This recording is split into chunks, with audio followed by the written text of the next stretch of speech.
ओम नमः शिवाय। हर हर महादेव। ये दोस्तों, एक बार श्री हरि विष्णु माता लक्ष्मी के साथ क्षीर सागर में शेषनाग की सैया पर विश्राम कर रहे थे। तभी वहाँ देवर्षि नारद नारायण नारायण का जाप करते हुए वैकुंठ लोक में पधारे। वहाँ उन्होंने भगवान विष्णु माता लक्ष्मी को कोटि कोटि नमन किया। नारद जी को देखकर भगवान विष्णु ने नारद जी से कहा, कहिए नारद, आपके यहाँ अचानक आने का उद्देश्य क्या है?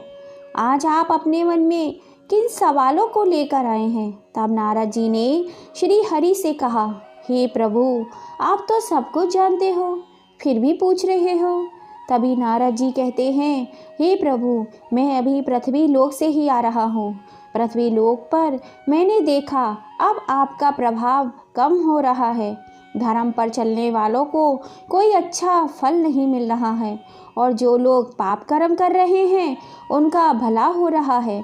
नारद जी की बात सुनकर श्री हरि मुस्कुराए और कहने लगे, ऐसा नहीं है देवर्षि, जो भी हो रहा है सब नियति के जरिए ही हो रहा है।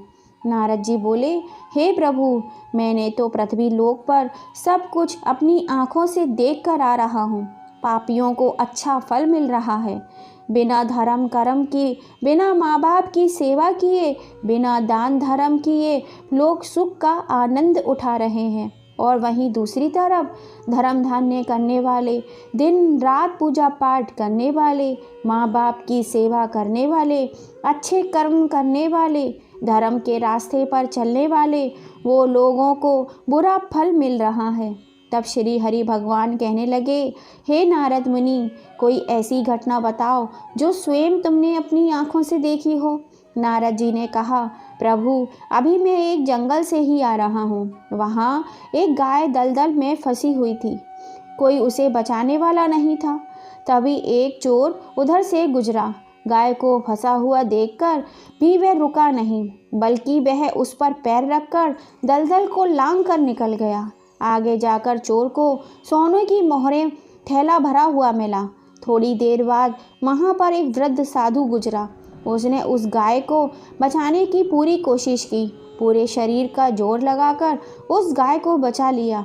लेकिन मैंने देखा कि गाय को दलदल से निकालने के बाद वह साधु आगे गया तो एक गड्ढे में गिर गया। हे प्रभु, बताइए ये कौन सा न्याय है? नारद जी की बात सुन लेने के बाद प्रभु श्री हरि बोले, हे नारद, अब मैं तुम्हें इसके पीछे का रहस्य बताता हूँ। जो चोर गाय पर पैर रखकर भाग गया था, उसकी किस्मत में तो एक खजाना था, लेकिन उसके इस पाप के कारण उसे केवल कुछ मोहरें ही मिली। वहीं दूसरी तरफ वह साधु को गड्ढे में इसलिए गिरना पड़ा क्योंकि उसके भाग्य में मृत्यु लिखी थी। लेकिन गाय को बचाने के कारण उसके पुण्य बढ़ गए और उसकी मृत्यु एक छोटी सी चोट में बदल गई। इंसान के कर्म से उसका भाग्य तय होता है। इंसान को कर्म करते ही रहना चाहिए, क्योंकि कर्म से ही भाग्य बदला जा सकता है। श्री हरि की बात सुनकर नारद जी कहने लगे, हे प्रभु, आपके मुखारविंद से यह कहानी सुनकर मुझे बड़ा ही आनंद मिल रहा है। इस कहानी का प्रचार मैं तीनों लोकों में करूँगा। तो प्रिय दोस्तों, इस दुनिया में कर्म को मानने वाले लोग कहते हैं भाग्य कुछ नहीं होता, और दूसरी तरफ जो लोग भाग्यवादी लोग कहते हैं कि किस्मत में जो कुछ लिखा होता है वही होता है।